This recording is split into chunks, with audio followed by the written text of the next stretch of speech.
Good day, everyone.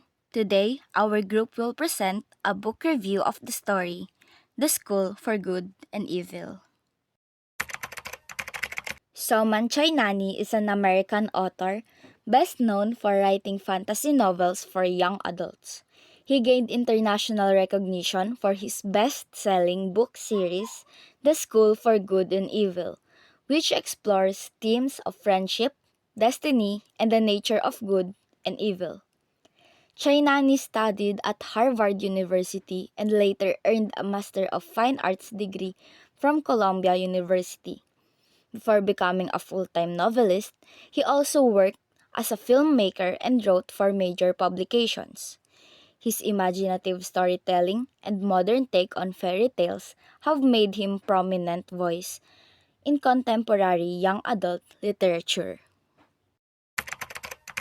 The Endless Woods is the dark forest surrounding the village of Gavaldon and the two magical schools. Every 4 years, two children, one seemingly good, one seemingly bad, are kidnapped by the mysterious schoolmaster and taken through this forest. It serves as the boundary between the ordinary world and the fairy tale world. The forest symbolizes fear, destiny, and the unknown future awaiting the chosen children. The School for Good is a bright, elegant castle where students train to become fairy tale heroes and princesses. They attend classes on beauty, etiquette, teamwork, and heroic deeds. The school teaches that goodness is connected to kindness, selflessness, and outward charm. However, the story questions whether appearances truly define what is good. The School for Evil is a dark, intimidating tower where students are trained to become villains in fairy tales. They study dark magic, curses, survival skills, and how to embrace their flaws. The school promotes strength, ambition, and power. Throughout the story, it challenges the stereotype that evil is simply about ugliness or cruelty. I don't believe that anyone is really good or evil because people are complicated in this place, pretends they are. Agatha is one of the two main protagonists. She is kind, selfless, and loyal. But because of her dark appearance, she is mistakenly placed in the school for evil.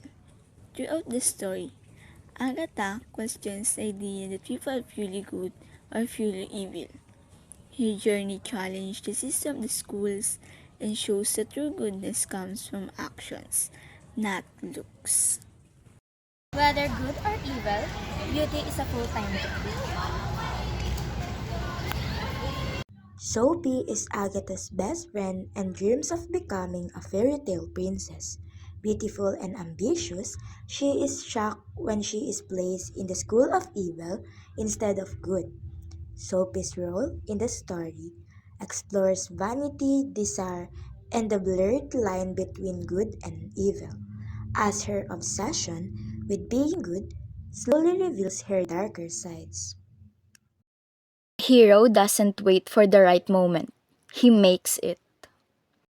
Tedros is the prince of Camelot and a student at the School for Good. He is charming, brave, and determined to prove himself as a true hero.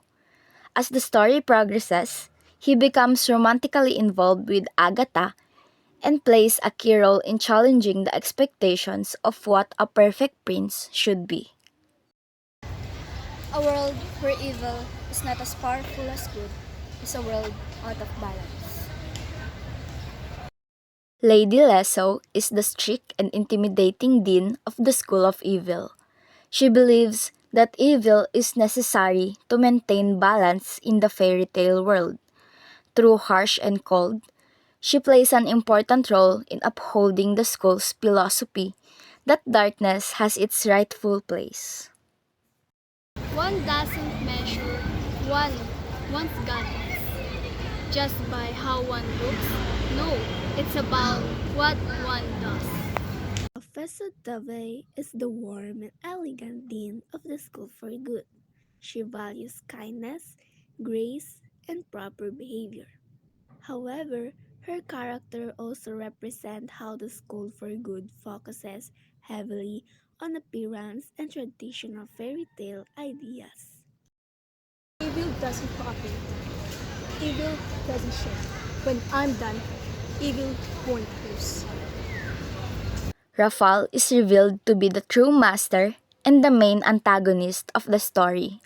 He believes that evil deserves ultimate power and seeks to prove that evil can defeat good. His actions drive the central conflict of the novel. In the village of Gavaldon, best friends Agatha and Sophie dream of escaping their ordinary lives. Sophie wishes to become a princess, while Agatha only wants to stay together. One night, they are taken by the schoolmaster and brought to the magical schools.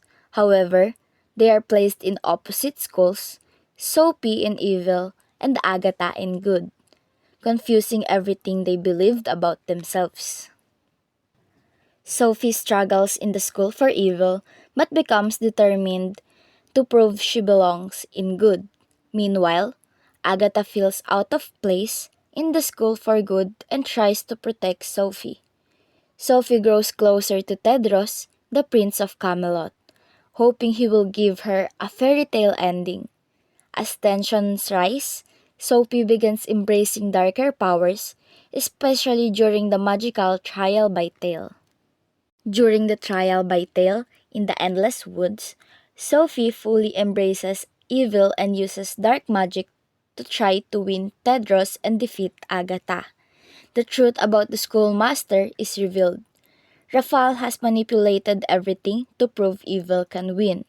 In the final battle, Sophie is fatally wounded while protecting Agatha. Heartbroken, Agatha confesses her true love for Sophie. Not romantic, but pure friendship. Her kiss revives Sophie, proving that true love is not limited to fairy tale romance. Then lastly, Rafal is defeated, and balance is restored between the schools. Agatha and Sophie chose to leave the fairy tale world together and return to Gavaldon, showing that their friendship is their true happily ever after. Sophie struggles with her identity and her deep desire to be seen as good. Even after being placed in the school of evil, she refuses to accept it. Her internal conflict grows as jealousy, ambition, and her need for validation slowly push her toward darkness. She must confront the truth that goodness is not about beauty or status, but about selflessness. Agatha directly opposes Rafal, who manipulates the schools to prove that evil can triumph over good. While Rafal represents power, control, and corruption, Agatha represents loyalty and true love. Their conflict reaches its peak during the final battle in the Endless Woods, where Agatha's selfless love ultimately defeats Rafal's twisted ideology. The central theme of the School for Good and Evil is that good and evil are not defined by appearance, labels, or expectations, but by choices and actions. The story challenges traditional fairy tale stereotypes by showing that people are complex and cannot be placed into simple categories. Another major theme is true love and friendship. Unlike classic fairy tales that focus on romantic love, the story highlights that true love can exist between friends. Agatha and Sophie's bond ultimately proves stronger than power, beauty, or destiny. So as for what we like about the book, first thing is the deep character development. The book clearly shows Sophie's slow descent into darkness and Agatha's growth into true goodness. Their transformations feels gradual and meaningful. Another point is the strong emotional impact. The friendship between Agatha and Sophie is complex and realistic. Their conflicts, jealousy, and sacrifices make the story emotionally powerful. And what we dislike is some part of the story feels long, especially during school lessons and trials. Sophie's choices can be frustrating because of her selfishness and pride, and certain side of characters could have been explored more deeply. Lesson learned. The novel teaches that good and evil are not based on appearance or levels, but on choices and actions. It also shows that true love is not only romantic. Selfless friendship can be just as powerful. For our rating, 5 over 5 for its originality, character depth, and meaningful message about identity and morality. And we recommend this book for readers who enjoy fantasy and fairy tales twist, and teenager or young adults like us, and to those people who like stories that explore friendship, identity, and moral complexity.